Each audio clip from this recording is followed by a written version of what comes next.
we are live. Even though live, we're on the airwaves. We are, as of right now, we are live. We're live, okay, well, welcome to the live pregame show, the first of its kind. If it doesn't work, maybe the last of its kind. Yeah, and it may be loud. The stadium is rocking with, it's not Ugly Kid Joe. Who is this? I have no idea. Oh, man. It'll come to me. Yeah, we'll get it. It doesn't matter. It doesn't matter. It's not a great song, so we can end it any time. For some reason, Ohio State feels like the Horseshoe needs to have maximum volume when fans can't even come in here until 5 o'clock. It's not that time yet. Yeah. It's around 4:20. In 10 minutes or so, the availability report, status report from Ohio State will be officially released, and we will talk about that when we are allowed to. And nothing really earth-shattering expected on that, but we'll get into that in a couple minutes. That's Bill Landis, Jeremy Birmingham, and I am Austin Ward. A couple hours from kickoff, Ohio State against Toledo in this building. 100 years of the Horseshoe. Berm, would you like to start by clarifying or rectifying any bold predictions you made? Yeah, I mean, I did not edit in the Chip Trainum will return the first kickoff of the day for Ohio State instead of Emeka Egbuka, but I want to be clear that clearly I meant whoever's returning the kick for Ohio State is the guy. So I'm expecting it to be Chip Trainum. I'm expecting him to hit a home run on his first swing as kick returner. And I don't think there's any way I could possibly be wrong. So I just want to be clear. As I said, I will abdicate my throne. I will take the crown off and throw it in this trash can, because if I don't win it, no one deserves it. That's a recycling bin? Zero waste here at Ohio Stadium, as always, except for wasting our time listening to this music. The king who never was over here. I'm still trying to think who sings this song. How many times do you think Chip will actually get the opportunity to return a kick today? Well, my score prediction, which of course would be correct, was 56-14, so that means he should have 3 opportunities to return a kick. You don't think that they'll just boot it out of the end zone? No. It's Toledo. They don't have a kicker who can kick it out of the end zone. Oh, well, I just defer to you on all things Rockets related. Rockets. We have a moment without music so we can talk normal. I hope everyone likes this. I can't see if you do or not, so we're just going to keep going. Guys, does it feel... Austin and I were talking before the game, and our thoughts were, this feels like an opportunity for a sloppy night for Ohio State. Yeah. Bill, do you agree or not? I mean, if you look around the Big Ten today, I don't know if this is like the way it just goes in the league. Michigan was blowing out Connecticut, but everyone else in the Big Ten today, well, if we're calling a spade, kind of sucked. Congratulations to the Wolverines, by the way, for handling that gauntlet of a non-conference schedule. Their schedule stinks. They've played well, which I guess is like when you play bad teams, you want to look like that, so good for them. Yeah, I guess it's an opportunity for Ohio State to look sloppy or sluggish. I'm curious about what the vibe is like in here tonight. It was not particularly good for a noon game against Arkansas State. It's a night game. It's an in-state opponent. There's a lot of folks from Toledo here. I think it could be a little better. The thing that I am on alert for most is like the opposite of that is how close can Ohio State get to playing a complete game before it gets into Big Ten play. I don't think they're going to play a particularly good team probably until like the end of October when they play Penn State, but you still need to keep building toward that. And last week was fine. Like it wasn't awful. It wasn't anything to be alarmed about. But you like to see them be a little better this year. But yeah, the recipe is there for it to be a little sluggish. Did think that the Ohio State fan base was relishing the opportunity to have another night game, and it's not a crazy one. Obviously, it's not Notre Dame, it's not Wisconsin, but there's a good amount of tailgating going on because it's a lovely Saturday in September in Columbus, Ohio. We stopped by the Zach Boren tailgate. A lot of libations were being had out there, so I think those people will be ready to rock. Well, I will tell you what I do know as a native Toledoan. Rockets fans, almost every Rocket fan I know is also an Ohio State fan or a Michigan fan. So it's not like a stadium tonight where if the Rockets score, it's going to be loud because most Buckeyes fans will still be cheering for the Rockets in some capacity. Wait. And most Rockets fans, if Ohio State scores, will cheer most for the Buckeyes fans. Yeah, I think that they're not going to cheer for Toledo scoring. I disagree. I think there will be that is dead wrong. I think there will be a percentage of Buckeyes fans who, when the Rockets score, will be like, "All right, Toledo." Abdicate your throne. I think I don't think Buckeyes fan. Every Ohio State fan I know that's in Toledo roots for Toledo. They want them to do well. Obviously, they don't want them to win tonight, and I don't think they're expecting them to. But I think you'll see Buckeyes fans who will be like, "Hey, go! Like, way to go!" He doubled down on it, Bill. Way to go! No. He knows I'm right. That's not You're right. 100% wrong. What are you When talking Penn State about? played Temple fans still cheered for Penn State. Penn State fans are. You said First of all, you said fans don't you said exist. Rockets Temple fans fans. would be fine with the Buckeyes scoring. Yeah. What you said was most Buckeyes fans will be like, "Way to go, Toledo!" I think Congrats, kids. I think A is to B is B is to A in this situation. It's a symbiotic Well, here, relationship. if it's 56 to nothing and then they score, sure. Right. If it's 14 to nothing and it becomes 14 to 7, you're wrong. I don't think that.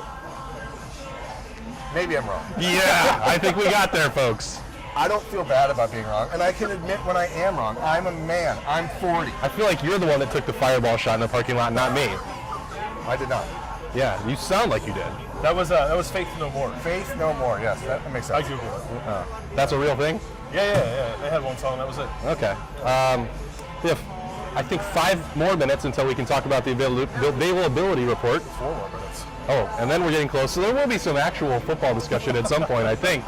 I'm talking football. I'm talking Toledo, Ohio State. You were talking nonsense. Ohio State is in a position tonight where I think they have to come out and play very, very well for the first half of football. Otherwise, and again, what we were talking about pregame on the way here was that it's one of those nights where the Ohio State fans could be sort of nitpicky on if things don't go well. Because last week, 45-12, you feel like it's an easy win, but it didn't feel clean. Yeah. And I think people are willing to give them a pass on last week for the lack of cleanliness because of the Notre Dame game, because of the noon game. There's no excuses if tonight doesn't feel good. Last time I checked before we were shooting this, Notre Dame was losing to Cal at home. I believe it was just about halftime. So I have no idea what to make of that game, and in turn, feel like I don't really know what to make of Ohio State. at There's the an moment. argument to be made that Toledo is now the best pre-conference game for Ohio State. I'll listen to the argument. If you can make it. I don't think that the rosters line up that well. But who are we to say? Toledo went to South Bend last year and absolutely had Notre Dame beat until they did what Toledo does and find a way to lose a game they shouldn't. But this Notre Dame team that Ohio State played in week 1 that was a top 5 team at the time is not good. And so I think that there's a weird percentage of Ohio State fans that are going, how do we know what this team is before Wisconsin? Yeah, I certainly understand that perspective, but like, how much are you really supposed to reveal? Like, no, we saw Notre Dame play in that game. They played well. Like, I don't think just because what's happened to them either today or last week somehow diminishes the value of that win. It doesn't in my mind. I saw a defense that had a good plan for what Ohio State was doing. They frustrated C.J. Stroud at times early. They were able to get a lot of pressure at the defensive line. Now, you can say that those revealed some truths about Ohio State, but it was week 1. Both teams were as amped up and about as healthy as they could be, and then Jackson Smith and Jigba is removed from the equation early on. So to put that into some sort of context later on, I'm not there. I don't really buy that. I'm not taking it away from Ohio State. I'm maybe pulling back a little bit on some of the things that I was starting to feel certain about or starting to feel pretty good about. But I do think Notre Dame's defense is pretty good. So I would take the positives from the offense in that game as meaningful. I don't know if maybe the defensive ones you pull back a bit because Notre Dame is just not very good on offense.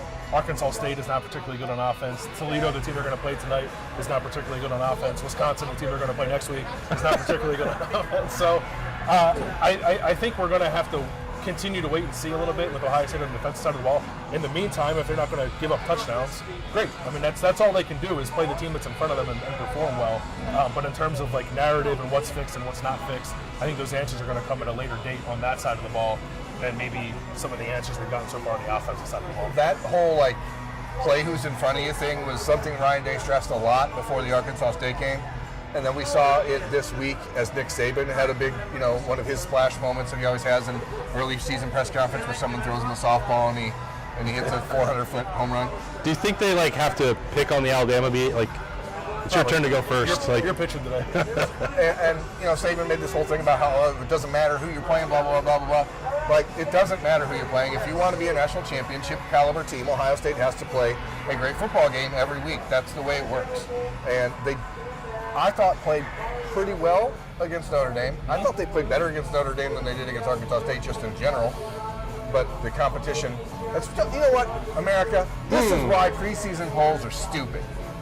Some of us have made that case for years. Preseason polls are dumb. Obviously, Notre Dame wasn't a top 5 team this season, But hey, they were when Ohio State played them, and they got a top 5 win. So put it on the board. 4:30, breaking news. The Ohio State availability report, I assume, has just been emailed out.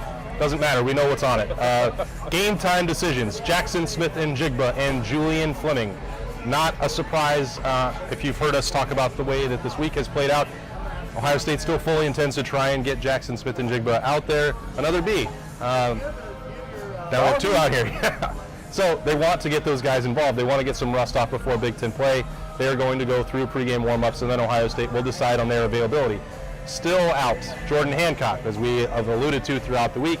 That situation is more serious than had been previously thought, or some of the optimism that Ryan Day expressed on Tuesday. Still not fully ready for that. He is fully out. I almost sneezed again, boys. I held it close. Tight end Joe Royer, who we've also talked about dealing with a groin injury, he is out. Taraja Mitchell is out. Special teams ace there. And Amari Abor, who posted on social media on Friday night that he could potentially miss the rest of the season. He is also out on the status report confirmed by Ohio State a couple minutes ago. Jalen Johnson and Jansen Dunn are also out. And yeah, those are all of the key ones that you may not have known before. Cameron Babb still out as well. He is at the tail end of that projected month-long setback with his knee injury, but still not ready to go. He's been wearing that knee brace. That is the availability report. What does it mean to you, Berm? It means that it's another opportunity for these young receivers to emerge. I really do think you're going to see Jackson Smith-Njigba for a couple series at least. Treat it like they should have treated the spring game. Basically, get him out there, let him run around, see how it feels. Yep. When you have to go full speed-ish. And I would be surprised if Julian Fleming plays. It's just kind of the way we've all been feeling about it all week. Cameron Babb, obviously, you don't expect that. But I think the real opportunity here is for the younger safeties. If the Buckeyes take care of business without Jansen Dunn, without Jalen Johnson, I think you should, even though those guys didn't play much other than special teams a week ago, I think it's an opportunity for Sonny Styles, Kai Stokes to make some plays. And I'm really looking forward to seeing more of those guys, especially Styles on special teams. One of my early bold predictions for this season was that Sonny Styles will block a punt for Ohio State this year. And they didn't let him try last week against Arkansas State. So I'm anxious to see him out there in that setting. And I think we maybe see C.J. Hicks or someone like that on special teams where Taraja Mitchell has been performing. And it's a good opportunity for C.J. to get some experience that he needs. No, Jordan Hancock is not surprising. I am wondering, though, maybe how much J.K. Johnson plays today. I thought he played pretty well last week when he kind of started to spell Denzel Burke, and then we played garbage time in the second half. I fully expect Cameron Brown and Denzel Burke to start. I don't think Denzel's play last week warrants any kind of change there. But if Denzel's having a little bit of a rough go of it, J.K. acquitted himself well last week, but you see J.K. Johnson out there on like the third series of the game rather than waiting for something bad to happen. I think one of the interesting things is that on Tuesday, Ryan Day said he thought Jordan Hancock was going to be back. Yeah, I think there was. I think I talked about this on one of the snap judgments. If you actually listened to what he said, there wasn't nearly as much optimism. They hoped, and he said, well, maybe we'll get him scout team work. Like, I think people jumped on the first part of we hope he gets back and like assumed that was going to be the case. Like, that's sort of become. Yeah. Like, to go into the weeds on that, I'll let you finish in a second, but like that's sort of become Ryan Day's go-to this year. Yeah. I think the interesting thing about it is that he's still out, not a game-time decision. So clearly, I think at this point you almost have to, to look ahead. It seems like a game-time decision for Wisconsin, if not worse. Yeah. So, that's ultimately what all the stuff leads toward is next week in the Big Ten opener. But, as you said, huge opportunity for J.K. Johnson because I wouldn't be surprised if you see a rotation between him and Denzel Burke today, no matter how Denzel comes out playing. I think that the opportunity now is there. And maybe it's an opportunity to give Cameron Brown a little bit of a break after he's played pretty much every snap the first 3 weeks. I still think at the level he's played that you still don't want him to have to play 95+% of your snaps, at least not in the non-conference slate. So I think you're right about that. I think Ohio State, look, they've long made a living off 3-man rotations at cornerback. And it's time for somebody to step into that situation. If it's not going to be Jordan Hancock, and we don't know how long that may continue to be, but the guy, for whatever was said on Tuesday, was not an active participant during what little we had seen and heard about practice on Wednesday. So that thing is going to linger. And at this point, you don't usually just go from out for 3 weeks to straight back into the lineup the following week. Maybe. Especially because that 3 weeks is more like 7 weeks. Yeah. And so, again, all preseason, they're like, how hurt is he? I don't know, maybe a little. And then all of a sudden he's out for 2 months, and it becomes clearly a much bigger deal. We were monitoring Bill, his limp, like Every a day. week into camp. Yeah. It was like, oh, does he look like he's moving today? Like, this has been going on for a while. So that's the part. He didn't, Julian Fleming's situation, that clock started at a very different time than Jordan Hancock's. I guess the good thing with what we've been able to see is that he is doing stuff. Like, if it were, Ryan Day described it as a serious leg injury, and I would assume like at some point he probably wasn't able to do anything. We saw him in the pit. He has apparently done scout team work, so maybe he's getting close. But yeah, I have a hard time seeing too, just going from not playing at all to you're playing 40 snaps against Wisconsin, and it's unfortunate for him that he didn't have these last week and this week to kind of ease into things. Yeah. And maybe you have to ease them in now during conference play. But I think we'll see him. But I don't know. Maybe not a full go for a couple weeks. Final thoughts if you need to adjust your score prediction? 56-14 Buckeyes. I feel confident that Ohio State's going to win. I don't feel like it's going to be clean, though. And I wouldn't be surprised if you see a dumb turnover here or there. But ultimately, the Toledo offense does not have the horses to really challenge Ohio State in the athletic outside game that you need. It's going to be a lot of Daquan Finn, the quarterback run game. And that's a good way against what seems to be a pretty good Ohio State defense. And that's something I still feel pretty solid about even after the first 2 weeks against who knows what. I wouldn't risk getting Daquan Finn hit Murdered? too many times by Tommy Eichenberg. You're still Chambers in this game. So I think the Rockets are going to have to try to do a lot of quick stuff. And I just don't see that working. They don't have the same level of offensive athletes that Arkansas State had. My score prediction combined with all my bowl I predictions. knew you needed it, so I was going to give you I time. appreciate it taking me out. It made no sense because if Ohio State's going to have a turnover and not punt and have long touchdowns from Trevion Henderson, they're probably going to score more than 49 points, which is what I predicted. So I'll go higher. I actually think it might be a pretty clean game for them. I think they would like to get Jackson in, get him some work, and get him out early. But I think maybe in the first quarter and a half, they're going to kind of put it out on the table and say, like, hey, Wisconsin, here's what we look like when we're at full strength. Try to prepare for it. So I think he gets some good work early. And the offense scores kind of at will probably throughout the first half. So I'll change my score. I'll say I was at 49 before. 49 to 4? No, I was at 49 before. Wow. I'll say Yeah, I actually do know who sings this song. 62 to 10. 62 to 10. A couple Noah Ruggles double ding dongs in there. Oh yeah. Wasn't this one of the No, you said Rutgers was the second shutout in Yes, your that's season. right. That's right. But we still don't have any shutouts. So Well, they didn't go with a touchdown to Arkansas State. So that counts. I'll count that. Yeah. I think I'll stick with 45 to 9. I just have this feeling that maybe Ohio State would look a little sluggish at times. Like, you're at the end of the finish line for non-conference season. are they turning up the volume? Yeah, they want it to be as loud as possible. They're like, get these guys to shut off their live show and get out of here, and then get down to the field and watch warm-ups, because that's what we're about to go do. 45-9, and I think that Ohio State could still feel good about that, even if it's not 100% clean. I think Toledo does enough things defensively. They have enough dudes to make it interesting. I think that's right. We'll see what happens. And then, because you're still not going to play Jackson Smith and Jig before Bohr, Julian Fleming, same deal. And so we'll see. Wow, that is very loud. Goodbye, Phil Collins. Clearly, they're getting ready to get going in the horseshoe. Yes, Berm. I'm going to walk off the stage so I can end the stream, but you guys keep talking while I do that, so that it's not just awkward where we're all like, Well, thank maybe God they this just is want over. to. Maybe they want to get to the drum solo. We'll just leave it on. So if you're not here, you can hear I it. think we have a few minutes to get to the drum set. Yeah, we'll get. That's too long. You're right. We're gonna go cover this game. Hope everybody enjoys it. Hope this worked out. If it doesn't, you'll probably let us know. And if it does, we'll do it again next week for Wisconsin.